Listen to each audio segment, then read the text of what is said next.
അപ്പോൾ മാവോയിസ്റ്റ് കണക്ഷനുള്ള ആരെയും താൻ അവിടെ കണ്ടില്ല? ഇല്ല സാർ.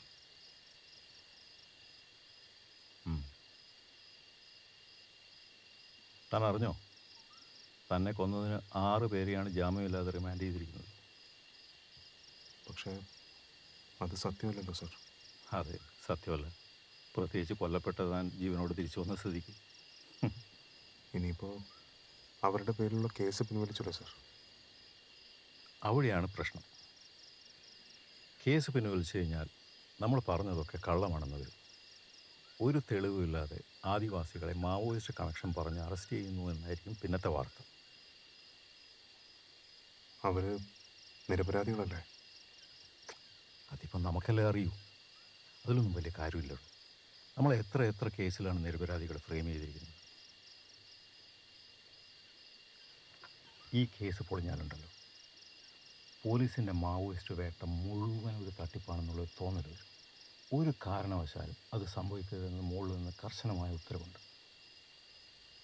ഇനിയിപ്പോൾ എന്ത് ചെയ്യാനാണ് സാർ? അതുതന്നെയാണ് ഞാനും ആലോചിക്കുന്നത്. ഒന്നുകിൽ ഈ സംഭവമൊക്കെ മറക്കുന്നത് വരെ താൻ ഒളിവിൽ പോകും, അല്ലെങ്കിൽ ഒരു എൻകൗണ്ടറിലൂടെ തന്നെ രക്ഷിച്ചു എന്ന് നമുക്ക് പ്രൂവ് ചെയ്യേണ്ടി വരും. കാട്ടിൽ നിന്ന് പുറത്തേക്കുള്ള വഴി താൻ ഇങ്ങനെ കണ്ടുപിടിച്ചത്?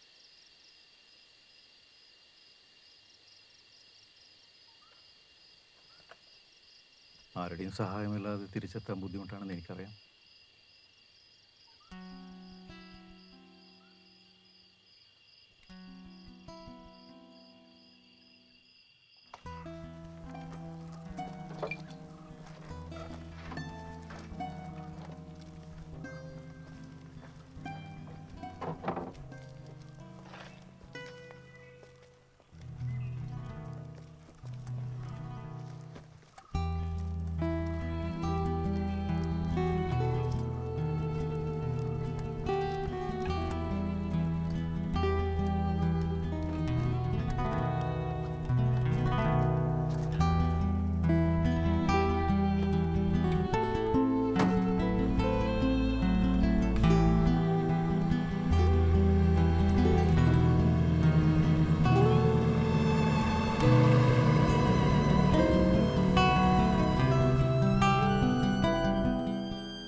നമുക്ക് നമ്മുടെ ക്ലാസ് മുറിയൊക്കെ പഴയതുപോലെ ആക്കണ്ടേ?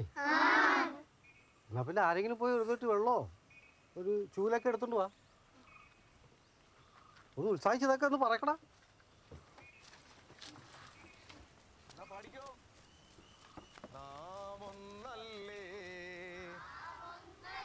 നമ്മളൊന്നല്ലേ നമുക്കുടയോനും ഈ മണ്ണിനുടയോനും ഈ കാടിനുടയോനും നമ്മളല്ലേ നമ്മളല്ലേ നമ്മളല്ലേ നമ്മളല്ലേ.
നമുക്കുടയോനും ഈ മണ്ണിനുടയോനും